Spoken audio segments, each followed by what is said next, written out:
this week on Walking with the Savior. I had a friend who was very fierce, and she was the first person that I verbalized it to. And I told her everything. And I had told her about every violent incident, every up and down, the infidelity, all of it. She just looked at me and she goes, "He doesn't get to be your husband anymore. Jesus is your husband now." Right after I left my second violent marriage, I felt God calling me to get married again. I disagreed strongly. It was the last thing that I wanted. Welcome, everybody, to this week's episode of Walking with the Savior podcast. I'm your host, John Kirkman. I'm here today with a special guest, Naomi Fox Reina. Naomi, say hello. Hello, hello. I am so delighted to be here. Thank you so much. I found Naomi on Facebook, and let's just get real. Naomi's post hit me to the core, hit me to the heart, and I was so touched by it. I reached out to her and said, "Naomi, will you come share your story with us on this podcast?" And she graciously agreed to. I thought to start this podcast out, I would ask Naomi to read that post. It's worth it. Oh my goodness. This will give you an overview of what we're going to talk about today, and we're going to dive back into the nitty-gritty of this post. So Naomi, go ahead and read your post for us if you don't mind. Absolutely, you bet. I have been divorced twice. Never in a bajillion years would I have imagined that that would have been an accurate descriptor for me. There have been times that I very much needed it to not be true. This post started as a comment on someone's thread, and I knew it was meant to be shared as a separate post for all to see so that they may have some hope. You see, right after I left my second violent marriage, I felt God calling me to get married again. I disagreed strongly. It was the last thing that I wanted, or more accurately, it was the last thing that I believed was possible.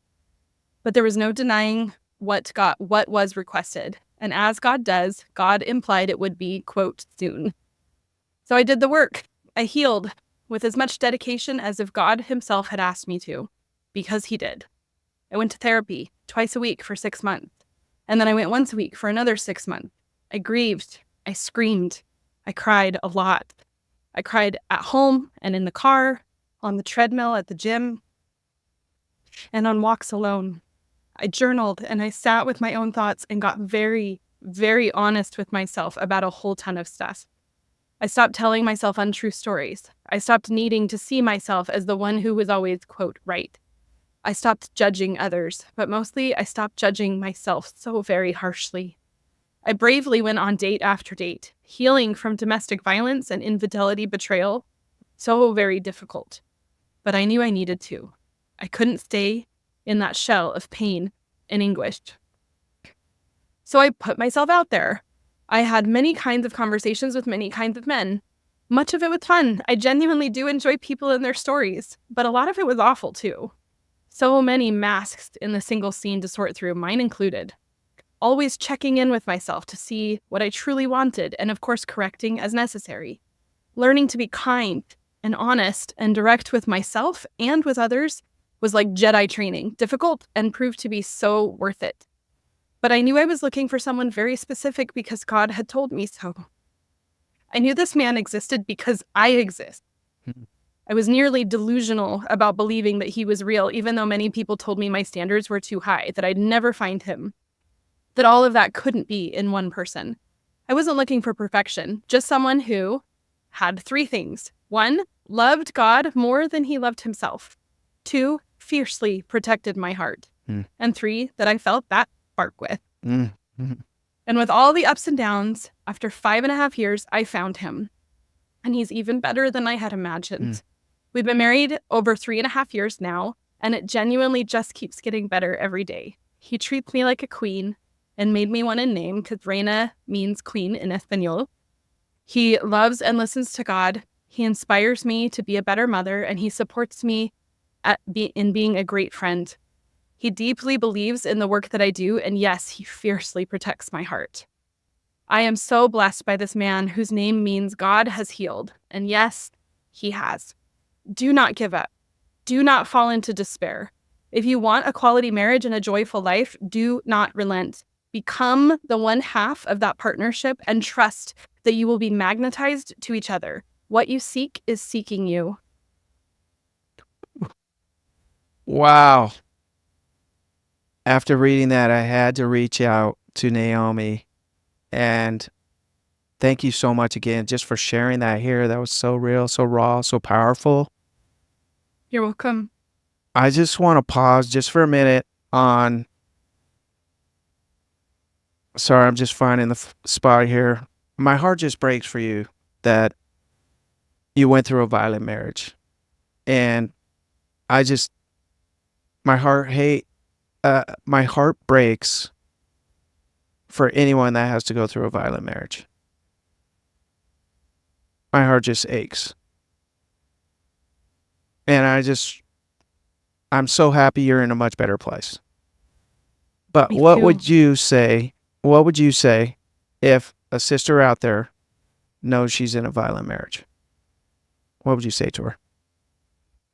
I speak both to the sister who knows that she's in a violent marriage and also the sister who is trying with every part of her to deny that she's in a violent marriage. I know that with me. I just told myself, lots of things that that he grew up really hard, that he had a lot of problems, that he's doing way better than his parents did, and that, the first couple of years of marriage are hard for everybody. And I had so many things I told myself, and that I'm a loyal person, and I really smoothed over and whitewashed a lot of things in that marriage. And so I understand that there are those that know that they're in a violent marriage and they don't know what to do. And I think that there are far more that are like, well, it's only happened a few times. Like, that doesn't mean I'm in a violent marriage. I know Okay. that because that was me. It's not like I was ever like drugged to the hospital, like totally black and blue. Yeah. And so I had trouble seeing myself as someone who was being physically abused. I grew up in a very non-violent home. My parents didn't even raise their voices. Hmm. And so I had very little to no coping skills for conflict resolution. And so it was very shocking to me to find myself in these situations. And it helped me to begin to articulate to at least myself that I was in a violent marriage, and to be able to find support and help. I think the biggest reason why women specifically, but men are in violent marriages too. Sure. And there's men that are out there being physically assaulted in their marriages, and that's a whole other ball of wax. Yeah. But I think one of the hardest things is acknowledging that you're in it, but also acknowledging that you're not ready to leave yet, because it is very layered and it's very complicated. And so opening up to somebody and talking with them about it, it feels like they're going to say, if you don't leave, I can't love you anymore. Like, I need you to leave your marriage so I'm more comfortable. I need you to get out of this situation so that I can be okay, is how it feels when you're talking to somebody about it. Because you don't say, I'm in a violent marriage and I'm not going to leave. It feels messed up. Mm-hmm. But the reality is that it's hard to leave. Yeah. Because there's reasons why you're in that marriage in the first place. And it is my hope and my prayer that you find the courage and strength within you to get safe. But I also acknowledge that it's not that simple. There's so much wisdom in that. I'm so glad I asked that question, because you have so much wisdom that I just don't have, because I haven't been through that experience. But I thank you so much. And like I said, I just feel so awful for any sister and any man, I guess, that has to go through a violent marriage. And I pray that you get help. Who was the first person you were able to open up to? I had a friend who was very fierce and had a lot of her own life experience. And she was the first person that I verbalized it to. And we were sitting, we had gone to the temple together, and then we went to the Cheesecake Factory afterwards. And I told her everything. Her name is Misty, and she is such a powerhouse of a woman. Yeah, let's go, Misty. Shout out to Misty. We love you. Sitting there over cheesecake, and I had told her about every violent incident, every up and down, the infidelity, all of it. She just looked at me and she goes, he doesn't get to be your husband anymore. Jesus is your husband now. And those words kept echoing back to me for years. And I really did turn towards the Savior as though he were to provide for me the way that a spouse would. And for protection, for being provided for, to have guidance, to have a companion, to have someone who just loved me completely. And I wasn't ready to leave when we had that conversation. I didn't know how, but God provided the way and basically picked me up and took me 400 miles away. And that's when I really was able to kind of see things clearly. And that's when I made the decision to leave after I was several hundred miles away, because I think God, in all of his wisdom, just knew. I had been praying fiercely for miracles, but I didn't realize that the miracle I was praying for was to be able to leave. I thought I was praying for a different miracle. And I let God bring me whatever it was that he needed to. But 80% of deaths in domestic violence situations happen when she's trying to leave or shortly after. And I believe that God spared me of that type of circumstance, because when I notified him that our marriage was over, it was over email, and I didn't need to even have the conversation because I didn't owe him a conversation. At that point, it wasn't safe. And I've learned I don't have to talk to people that I don't feel safe talking to. You talked about why you're so loud with this process when we were in our pre-conversation. Yeah. Well, explain that to people. Why are you loud posting stuff like this that's so vulnerable and so raw? What was your explanation of that? I believe that when we heal silently, that we prevent others from being able to hear our story.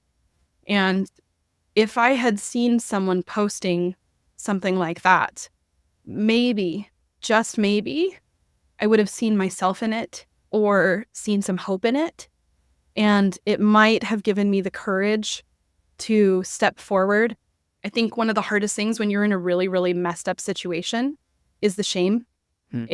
Shame feels like a mountain that crushes you. And shame is when we keep things in secret. But shame cannot survive when we wrap words around it and bring it into the light. And so seeing other people speak of the things that they have worked through, that they have healed from, there's different kinds of vulnerability. There's the vulnerability that's raw and messy, and it's got the good and the bad and the ugly in it. And that's beautiful. There's beauty in that. But in sharing things more broadly, I've been very careful that I don't want to injure someone else with my healing journey, but that once I have come to a place where I've healed enough to speak of it, when I'm brave enough to tell my story without telling anyone else's, that's when it's time to share. And so I share from a place of being healed. I don't deal with the ravages of post-traumatic stress disorder anymore from that marriage, because I got so much therapy, and because it's not even that I got therapy. It's not like therapy itself was it. It was that I learned truth. I aligned myself to truth, that I am a child of God, that he is a child of God, that we're all learning and growing, and that I can forgive people and give them absolutely no space in my life also. Oh, that's tremendous. I love that last line. I can forgive people, but I give you zero space. Can have compassion for him and have a permanent protective order. Say that last line. I think I cut out. You cut out. I can have compassion for him and have a permanent protective order. Both of those things can exist at the same time. That is really good. Man, this is fire. This is fire. I want to go back to your line where was it Misty? Yes. Yes. Misty's like, he is not your husband anymore. Jesus is your husband. I mean, let's just drop the mic right there, people. That's how she is. Oh, man. Yeah. So, and yeah. Tell me. The thing is, I was afraid of getting divorced a second time. I got married when I was 21, and I had all the hope in the world, and it did not go well. And I struggled a lot. I had PTSD from that first marriage. In many ways, it was violent, but not nearly as violent as the second one. And I thought for sure I would rather be dead than be divorced twice. I truly thought that there could not be anything worse than that. I thought that there was no life for me. I thought that I would be just a absolute pile of nothing, that I wouldn't even be able to be there for my children, that I had nothing to give the world if I had that stamp across my face of being divorced twice. And it was only because of the grace of God that I had the clarity to even see, okay, there's a way I can survive this. And I was going to go forward in life just in strict survival. I had made peace with that. And boy, was I incorrect in assessing what the future would be like. Not only did I move from survival to doing pretty good, I would absolutely say by every stretch of any measurement that I am thriving now. And that if I had any idea how good my life would be now, I wouldn't have hesitated for a moment. And the truth, your mind was filled with lies. Yes. And Yes, exactly. And you just brought life to that scripture, like the truth shall set you free. Like, this is an amazing example of that. Sometimes I've thought in the past, like, how could the truth set you free? Give me an example of this. This was such a beautiful example. Absolutely. You had Yeah. so many lies that it kept you in bondage. And if you'd clung to the lies, you'd still be in that bad spot. But because you clung to truth, Christ helped you find your way out. Wow. Man. Absolutely. I've looked a lot at deception because, as I've said in the past, I was married to two different kinds of liars because people lie for different reasons. Some people lie like a 5-year-old that doesn't want to get in trouble, right? Like there's almost an innocence or just a self-protection to it. Sure. And we go through our lives and we think, I can't tell the truth. If I tell the truth, I will get in trouble. So we just sort of get into this habit where we don't really share completely what's going on, or we don't reveal everything because we're so afraid that if we tell what's going on, then we'll get in trouble. And then there's lying because we want to control the outcome. We want to make sure that it goes the way that we want it to. That's also manipulation, and that's also people pleasing. People pleasing is a form of lying because it's where we say, I'm going to be so sweet that I will change your perception of me based on something that isn't actually what I really feel. And so all of us lie. Like, I know that's not a big revelation. We know we're all liars, but I don't think most people have stopped to consider how frequently that we offer deception in our interactions. And because my self-deception was so damaging to me, it nearly cost me my life. I have gotten so clear that I do not lie to myself anymore. I check in with myself daily sometimes to make sure that I'm still being honest with myself in what I want and what I don't want, because most of us are very out of practice with saying yes to the things that we really want to say yes to and saying no to the things we don't really want to do. We usually have it all backwards, and that's why we're so miserable. I want to jump in, though. Your friend dropped that mic drop and talked about, Jesus is your husband. What did that look for in your life from that conversation forward? How did you build your relationship with him and turn to him more often, or how did it change you? I remember being in the first place that I lived in after I got out of that marriage and laying in bed at night, and my babies were in bed. They were 9 and 4 and 3 years old, and just barely out of diapers, like barely 3 years old, and laying in bed at night and being so scared, like fear in my body, and just saying out loud, I am safe, I am safe, I am safe. And praying and speaking with God as though he were there, as though he could actually make it better, and visualizing armies of angels lining my property and making it so that if somebody had ill intentions, they wouldn't even see my house.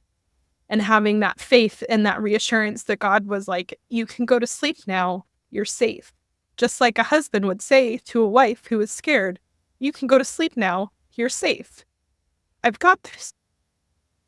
And it was that, and looking at the checking account and being like, how am I going to buy groceries? How am I going to pay rent? And instead of freaking out or trying to hustle harder or just do whatever I could, going to the Lord and saying, I have this problem and I need your help because I can't do this on my own. And actually listening to what he said. And he always provided, whether it was through money showing up. But we can pay for things through a lot more things than money. You can allow people to serve and to give and to provide a way. There are organizations that are set up to help people. There are creative things that you can do. We don't need to be so prideful to think, I need you to put the money in my checking account so that I can pay these bills. And that's the only way I want it to happen. Sure. I know that was hard for me. I wanted to appear self-sufficient. And God said, okay, that's nice, but we're going to do it differently. And allowing him to guide and lead like a wise spouse who loves me would and could. And better than that, obviously. Like, even if you have the best spouse ever, they're still a human. They're still figuring stuff out themselves. But to treat it more like a partnership where I'm keenly aware that I'm interacting with the God of the universe, and yet he still sees me as somebody that he wants to partner with in co-creating my life. And I feel so on fire with spirit right now. That was just powerful witness of Jesus Christ. It was so beautiful, so real. I just love it. And I'm so grateful that you built that dynamic relationship with God. I think it's so cool. I want to go to this phase in your journey where you get divorced and then all of a sudden you feel this strong, hey, I want you to get married. Oh my gosh. I argued You're like, with God. hello, what? Say what, God? Sorry, I'm trying to be vain here.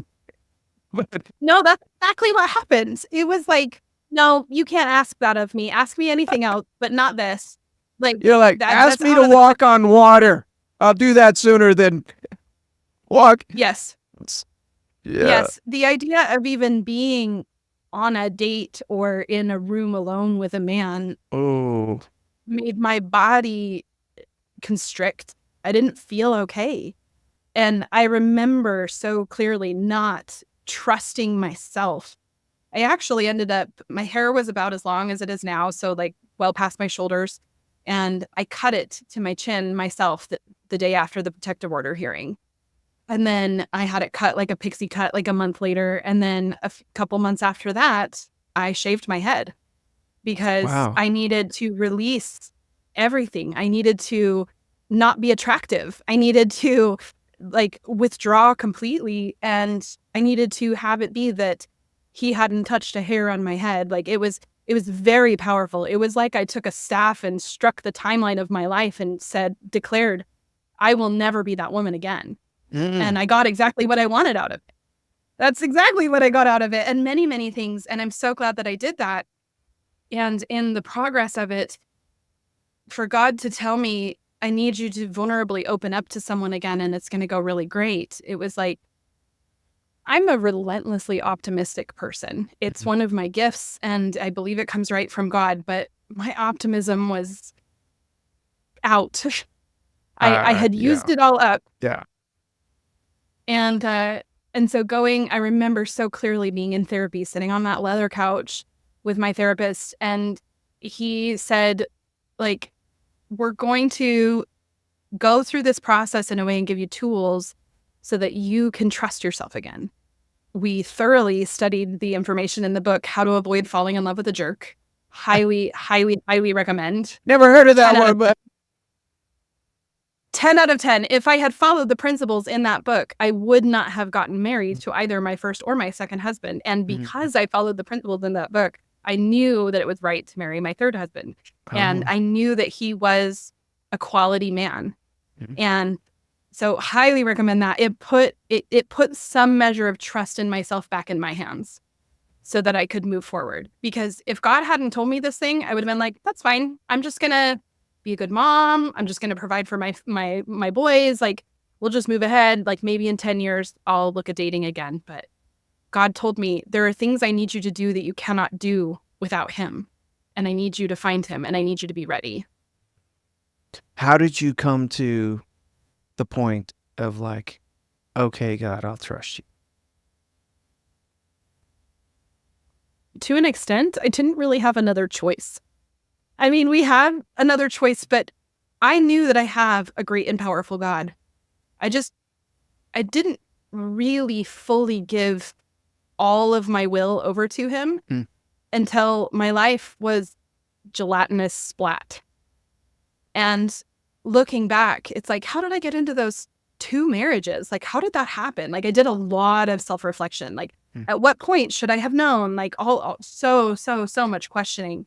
And really, it just comes down to that God had told me, he had warned me, he had tried, but I thought that I could figure it out. I thought that I could make it work. I said, that's a nice idea. How about this? And it kind of shoved my will back on the table. And I didn't realize the cost of what I was doing. I didn't even see that I was doing it until I looked at the wreckage that my life had become, and I realized I need to do something drastically different. And in having that time with God and the truth shall set you free, largely the truth is of course terrifying. That thing that you're afraid to say to that person, or the thing that you would be horrified if people knew about, that's the place that you need to start, because that's where you're hiding things. And when stuff is out in the light, even if it's just to yourself, when you can acknowledge it to yourself, that's when you can actually see where the power lies in being able to create the life that you're trying to create. But you cannot move forward without telling yourself the truth. And with, the carnage of everything splayed out everywhere, everything was open. It was all done. It came out. I was in a violent marriage. He kept cheating. We didn't have any money. It was everything that I was absolutely horrified that anybody could ever know was done. And so that left me with, okay, now what? So what would you say if somebody's in a spot and they're like, they know they need to do something that is really hard and God keeps pushing them to do it? I wish that I could give you a huge hug, whoever is in that situation. If I could say one thing to the world and people would hear it straight to their heart and understand it, it would be that it's safe to tell yourself the truth. And I think when we start telling ourselves the truth, and then if you can reach out to God and say, I don't like this truth, it feels really uncomfortable. I actually kind of hate it. I hate that this is reality. Please help me. Send me the person or the book or the idea or the situation that will help this be okay, because most of the time I have yet to encounter an actual problem in our first world country, in our first world living. Most of the time, the solutions to our problems are only one perspective shift away. The problem that we're having is only our perspective about the problem. And I get this from Leslie Householder. She's written several books that are phenomenal. She introduced that concept, and also Byron Katie in Loving What Is, that the problem isn't the problem. The problem is your problem with the problem, which is what Jack Sparrow says in Pirates of the Caribbean. I'm not the first to come to these conclusions, and I didn't come to them on my own by any stretch. But it's so true that the issue that is the biggest problem in your life right now, and I do not mean to make light at all of whatever somebody is going through that's listening to this, but the issue is 100% improvable if you can adjust your perspective and align to the way that God sees it. I love how Einstein says, I want to know God's thought. The rest are just details. There's a lot of truth out there. There's a lot of people that you can find that will give their perspectives. I don't care anymore. I want God's perspective on my life. And only when I insert his perspective can I actually be set free from the truth, and I can have peace, and everything gets lighter. I want to just pause on that. God's perspective of my life. I did something with my students not too long ago. I had them write down on a piece of paper, God, what do you think about me? Yes. And then we went out on a soccer field. This is at high school students. And we went out on a soccer field and we spread out 30 feet apart. And I said, I just wanted you to sit here with that question. Ask God, what do you think about me? And we just, they each just sat there quietly, and I had the paper and they something to write on so that they could just dial in what does God say to you? And for me personally, it was a super powerful experience to ask God, what is your view of me? Right. And to hear his voice say, I love you. I am so proud with what you're doing. I'm so happy. Like, it's one thing to go to church and sing, I'm a child of God. But to hear God's voice, and it's a feeling. It's hard to put words to how I hear God's voice. But when those thoughts come and they just flow on the page, it is so powerful. How did you feel it? How have you experienced that for yourself? Yeah. I love that you took your students through that. Like, what a powerful thing to do at such a young age. And I think that that's so remarkable. For me, in some ways it came slowly, but really I came to see that when we acknowledge what's true, it will always feel better. The truth will always feel better, even if we're scared of it. But when we really kind of sink in, when it just clicks and you're like, okay, that's what's true, it feels true. You can feel the frequency of truth. It's like a vibrating resonance. And it has a specific tone to it, a specific feel, a specific, I don't know, it's like tapping into something that's always there. And so when I started to realize that and I could discern, I swear every priesthood blessing that I got through my process of getting divorced, every single independent priesthood holder would mention blessing me with discernment, with the gift of discernment, with the spirit of discernment. Like, I was given so much discernment. And I believe a lot of how that showed up was being able to recognize truth. And when you're relentless about telling yourself the truth and you start to recognize the frequency of truth, when you have thoughts about yourself or you say something about yourself that's not true, like, oh, I'm so bad at this. Oh, wow, that's interesting. That's not true. Oh, it's a little surprising. Or, man, I suck. I'm terrible. I'm a bad person, or whatever it is, right? Like, but if you have that kind of constant measurement against everything, when it started, I would say things and I'd be like, oh, I just said something that wasn't true, but it was just me saying whatever came to mind. And I've been doing that for so many years that what I found is that when I speak truth about myself or other people or whatever, it is God's perspective, and it's filled with love and compassion and forgiveness and optimism and joy, because those are the only things that are actually real. The things that we perceive that we are, that are so flawed and so gross and disgusting and shameful, none of those things are actually real. It's like mud kicking on top of a brilliant, vibrant being of light. It will not survive. Like, when we think, oh my gosh, the worst has happened and I have broken in half and I am no longer going to be the person, I can never, ever be whole again. That's not even a little bit accurate, because your soul, your spirit, who you actually are, cannot break. It cannot be destroyed. It cannot go away. The only part that we're going to lose when we go through hell are the parts of us that are not true. Some people call it an ego death, and it hurt like hell when who you thought you were dies, but who you actually are can never, ever, ever die. If you have the label of, I'm a wife, and then you're no longer a wife, or you have the label of, I have this job description, and you get fired, or if you even have the label of, I am a parent, and your child dies, that's horrible. These are heartbreaking things. However, none of these labels are who we are. The only, quote, label that is true is you are a divine child of the God of this universe. Oh man, I'm just having loving this.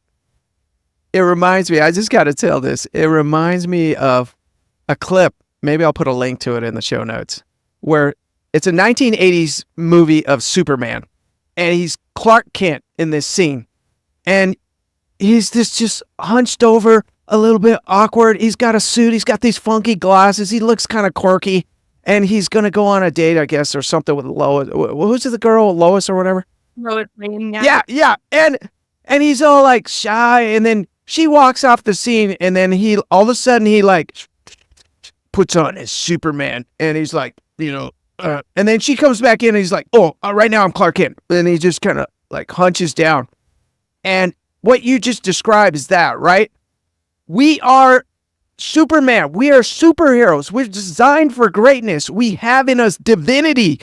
And if we act anything less, that's the Clark Kent. We put on the Clark Kent to disguise it. We think that's who we are.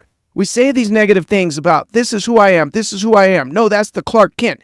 Underneath is the superhero that we all were born to be. Why? Because God has plans for us to do good in this world, to uplift and inspire others, and to ease the burdens of the people around us. Sorry, I just had to go on. No, I love it. Like, and what's so interesting about your analogy is if Clark Kent is there, and let's say he's completely wrapped up in this persona, like I am Clark Kent and I kind of suck and all of this. Yeah. He's still bulletproof. Like he's still like infinitely powerful, right? Like I have a dear friend, Angela Bell, that says all the time, our worth is a set point in the universe. As powerful as we are, we cannot increase or decrease it. We are infinitely worthy. There is nothing you can do that will take away your worthiness. And there's nothing you can do to hustle really hard to make it so you're a better person and that people will like you more. Like, that's not real. We can try, but who we are is already perfect and wonderful. You don't have to earn your worthiness. It's done. It's set. Wow. We just get to enjoy this beautiful experience of life and feel all of the feelings and connect and love and try to serve. And when we feel our worth from God, everything changes. Absolutely. Because it's the true worth. Anything else is a lie. And I'm just feeling this. I'm on fire right now. Are you feeling it, people? By the way, I would like some listeners to reach out to me and tell me what they're thinking about this episode. You can reach me at thisisjesusinmylife@gmail.com. Do you like that email? thisisjesusinmylife@gmail.com. Reach out to me. Tell me what you're thinking about Naomi and our interview today, because I'm on fire, people. Okay, let's jump back into your story a little bit. God tells you to start dating. You go for it. And he says, oh, and it'll be soon, but it ends up being 5.5 years. That doesn't sound very soon. In God's perspective, it's a blink of an eye. I get it, Heavenly Father. But for us mortals, when you say soon, we're not thinking 5.5 years. So tell us about your dating journey and how did you survive 5.5 years? I mean, it's got to be up and down, right? It certainly was. And I was probably about 2 years in when I was like, okay, I am now ready to be able to show up and represent myself as like available for a quality relationship. Before that, I wasn't. I was still such a mess, and I was still struggling with blame and shame and all of the layers of things, right? And about 2 years in, I was like, okay, I'm ready enough that I was like, okay, I could see this happening. And kept dated some really wonderful men. I had really beautiful experiences. The first guy that I dated that told me, like, I love that you're so emotional. Like, I think that's a beautiful thing. It floored me. I didn't even know how to process that information because I had all these beliefs that men didn't like women who were emotional and all of this stuff. And I was able to see myself and love myself even more. Understanding about attachment theory, about secure attachment, anxious attachment, and avoidant attachment. Yeah. Totally incredible. Highly recommended. If you're single, if you're married, if you have anything to do with any kind of a relationship, please learn about your attachment styles because it has everything to do with how you interact with people and who you're attracted to and maybe why you're attracted to them. And it's not always coming from a healthy, grounded place. And so understanding that and just kind of following the journey in that, I also hit a really, really hard wall of some health issues. And it took 5.5 years of that. There's a theme of 5.5 year cycle in my life of from the time that I hit the wall until I got the diagnosis of what was wrong with me. And it's only been since August that I even knew what happened is that I had been dealing with Epstein-Barr virus and chronic strep. And severe adrenal fatigue, almost to the point where I'd have to walk around with like a medical bracelet and receive steroid treatment for the rest of my life. And so I had very, very little energy, which caused me to need to move home with my parents so they could help take care of my kids and keep a roof over my head. And I'm so grateful for them. They're wonderful people. And they are very eager and willing to help. And also, I really didn't want to live with my parents. Yeah. And so Yeah. that was another layer of swallowing my pride and Wow. learning what I needed to learn. And in following the path that God laid out for me, I was able to heal a lot of layers of my relationship with my mother. And I know that that was a big part of why I couldn't find my sweet husband yet, because if I hadn't been single, if the circumstances hadn't guided me like a river to where I was going, I wouldn't have been able to heal this very fundamental part of me and my story. And I was able to be set free again from just normal things. It wasn't even anything really arduous, but all of us have parent wounds, some big and life interrupting, and some of us are, we just kind of ignore it. Wow. And I thought that was a very benevolent gift that God was able to give me to lead me to having a huge aha and click of truth. And it was just shortly after that, like a few months later, I moved across the country. I was living in Nauvoo with them and moved back to St. George, where I really wanted to be. And I met my husband 5 weeks later after I moved back. So was there a point in your dating journey where you were really frustrated with God putting you down this journey? I don't think that I had really gotten frustrated with God as much. There were points that I lost hope in general. When I had hit that wall, it was like a switch going off. And that was about 3 years after I had become single again. I had hit some really difficult things, nothing nearly as hard as what I'd been through, but I hit some difficult things. And in doing that, I think it was years later, looking back and doing all the healing work, I realized that I had done all that work, getting out of that marriage and healing myself and all of that. It was like climbing a huge, gigantic mountain range and being like, okay, awesome, good. And then to find that I was climbing another mountain range again of something that was really hard, I was like, nope, I'm not up for this. And in a lot of ways, I lost the will to live. I didn't have the will to die. I wasn't going to do anything about it. But it wasn't until years later, and God himself told me, by the way, what happened is that you lost the will to live. And I was able to reconnect with that and to heal that part of me. But when you lose the will to live, Epstein-Barr virus loves to move into that. And I think many, many, many people are dealing with this, where on a low grade level, they don't really want to be here. Life is hard. This world is hard and it's harsh. And it's hard to see the beauty, especially after the drudgery of, well, I dealt with this and I dealt with this and then I overcame this and then it's just more and it's a barrage and it's heavy and it's hard. And so it felt in many ways like I was clinging to the planet. Like, I have my children, I have to live, because if I die, they go back with their violent dad, and that's not okay. And so that's literally what kept me breathing, because I didn't really want to be here anymore. I had been through so much. Shortly before I had left my second husband, we had a stillbirth, and I lost 40% of my blood when I lost my son, and I died for a moment. And I am very acquainted with grief. And I'd lost a couple of other children as well, one a later miscarriage and one an early miscarriage. And unfortunately, it's part of being in a fallen world, and I have peace with that, but also grief is just part of this experience. Jesus grieved. Jesus had sadness. Those are not things that are born out of unrighteousness. They are part of being here. And as great as our grief has been, as great and greater can our joy be. They are intrinsically related, grief and joy, and they are both holy.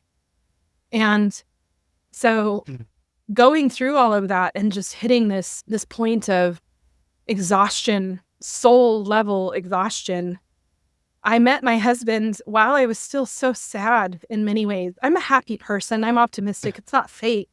But I was happy and sad at the same time. I was always sad. I woke up sad my whole life. I was woken up sad. I knew that I struggled with depression on some level. And when I met my husband, he didn't try to rush in and save me or anything like that. He just was like, wow, that sounds really hard. And we had been married about 1.5 years when I realized I don't wake up sad anymore. And I have been healed from chronic depression. I don't struggle with it anymore. I have days that are bad, but I'm not sad anymore. Wow. And it's because of Jesus. And also being married to a really, really good man has helped.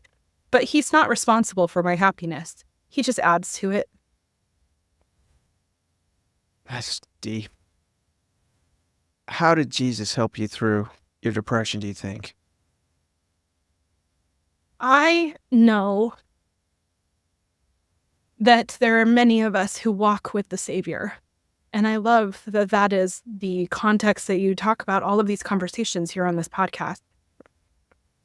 I know that if we could see with our spiritual eyes, we would literally see Jesus walking around with certain people. And some of the people he walks around with would surprise us. And some of the people he doesn't might surprise us too. And it's not for us to judge. It's just, I think it would be humorous on some level for us to realize how prevalently that he truly is with us.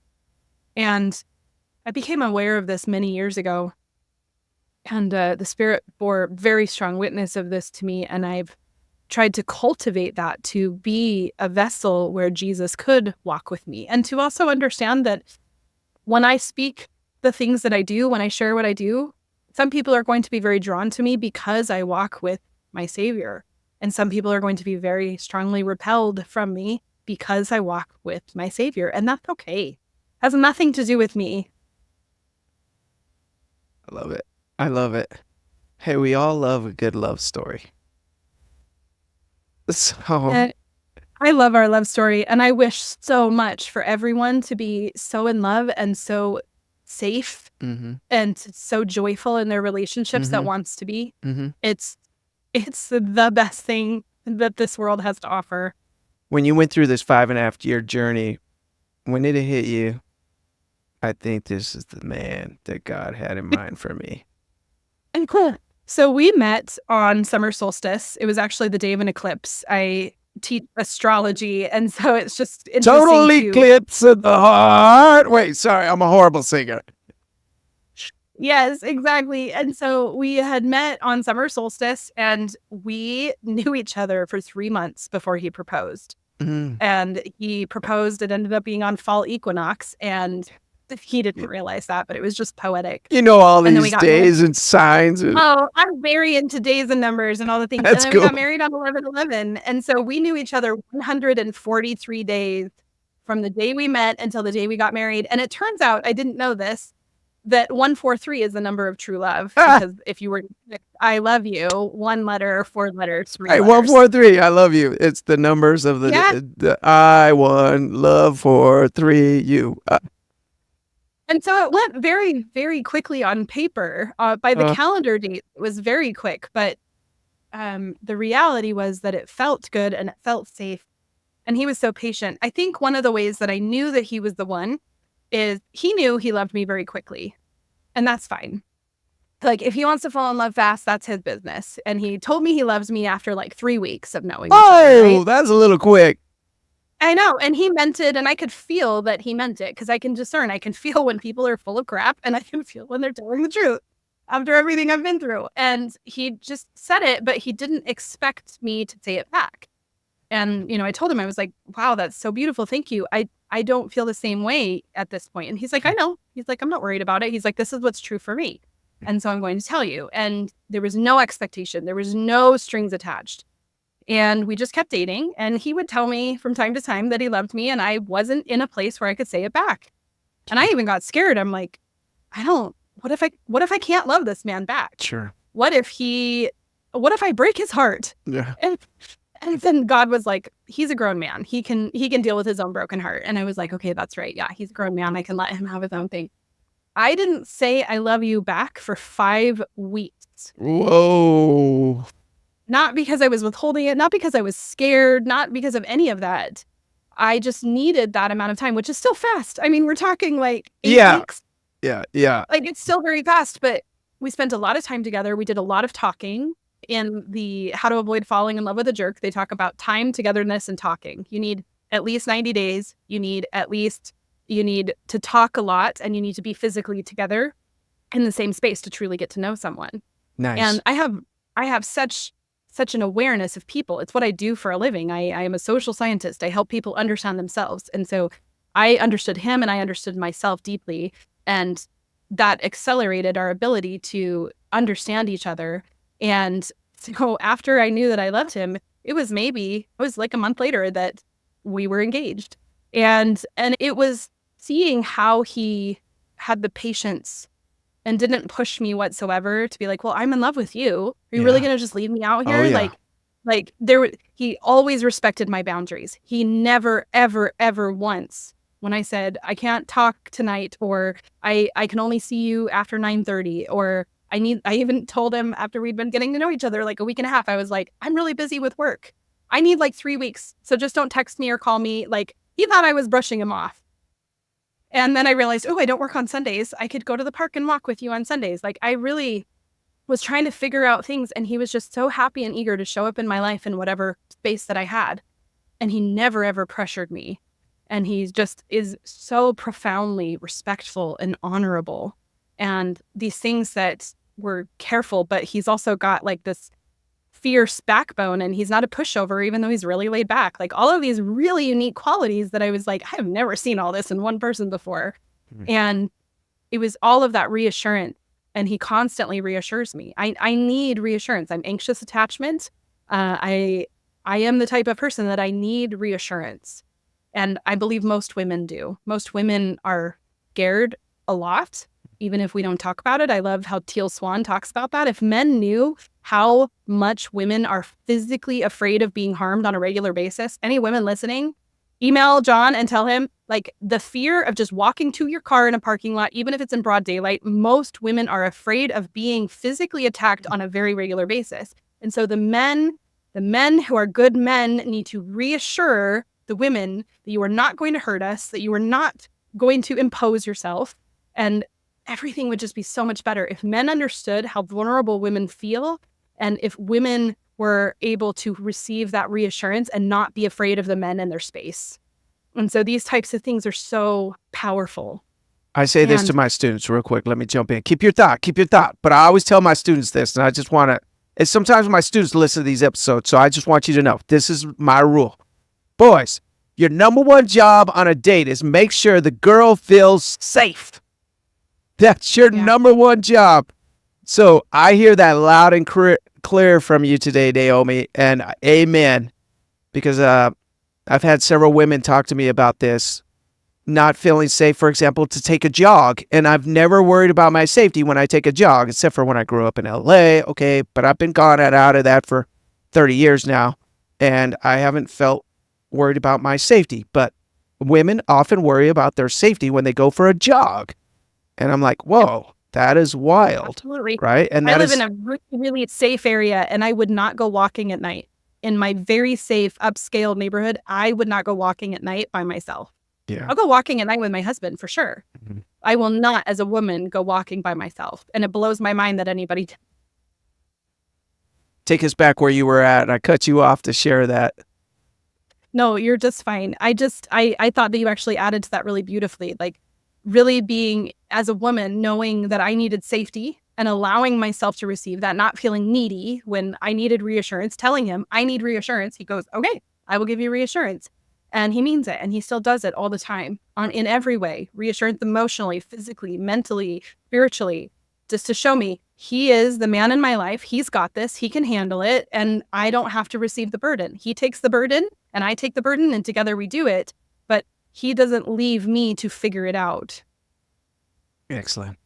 Hey, tell us your proposal story. People dig this stuff.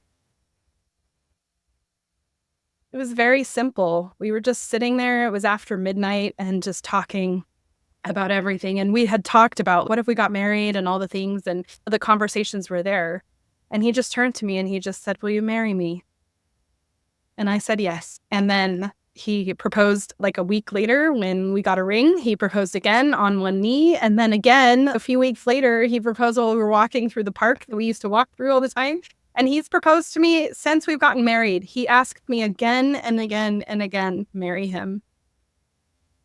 That's beautiful. It just warms my Yeah. heart.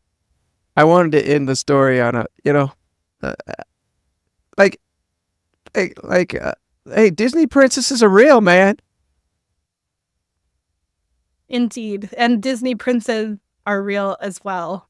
And he comes from royal blood. He grew up in Spain, and hence the Reina for the last name. Yeah. And he was born with the name Raphael, which means God has healed, like I Oh, had mentioned in my this just gets better and better. yeah. God has healed Raphael. Tell us your husband's name. I got to give this man a shout out. He now goes by Ralph Reina. Ralph Reina. Ralph, let's go, man. Let's go, man. You kill it, dude. I love you, man. You're the bro. Yeah. He deserves all of it. Although he really hates the spotlight. I know. He's like, why you have to tell him like, my name? Come on, it's not about me. Yeah. Oh, it's pretty. It's just beautiful. What a journey we've gone through today, Naomi. I feel so inspired. I feel so blessed by your wisdom today, your insight. You're so wise. And your journey has been so powerful to share and be real with us today. Dealt on some raw, rough topics, and man, I just feel so on fire with the Spirit. I just want to thank you so much. What would you say if you had to say, my Jesus, this is my Jesus? Could you finish that statement for me? My Jesus is absolute, pure truth and love and peace and joy and compassion, like multiple faces of a diamond, all creating one glorious feeling and being and energy and savior. And I wish people knew, I wish I even knew, I'm still getting to know him, just how powerful that is in our lives. I've never been brought to tears yet, Naomi, and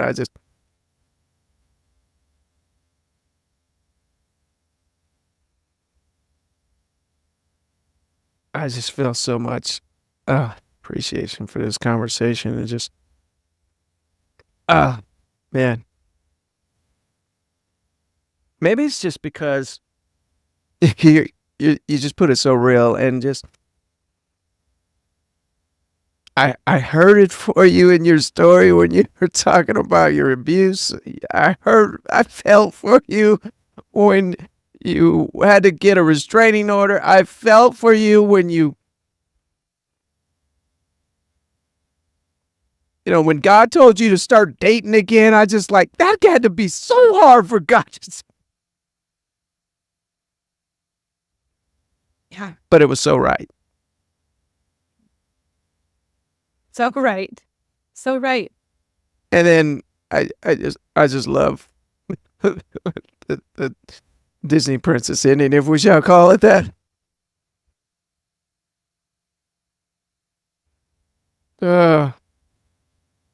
Thank you so much, everybody. I did this podcast. I had no idea.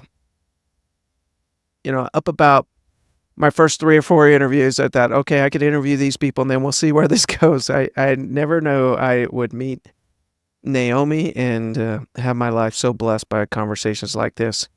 And so I really want to know, I'm shouting out to my listeners today, our listeners today. I really want to hear from you. Reach out to me. This is jesusinmylife@gmail.com. This is jesusinmylife@gmail.com. Tell me some of your thoughts and what are you feeling and experiencing through listening to these episodes. I want to thank everybody for joining this week. Thank Naomi one more time. And most of all, I want to encourage everybody to have an enjoyable walk with the Savior this week. Have a great week, everybody.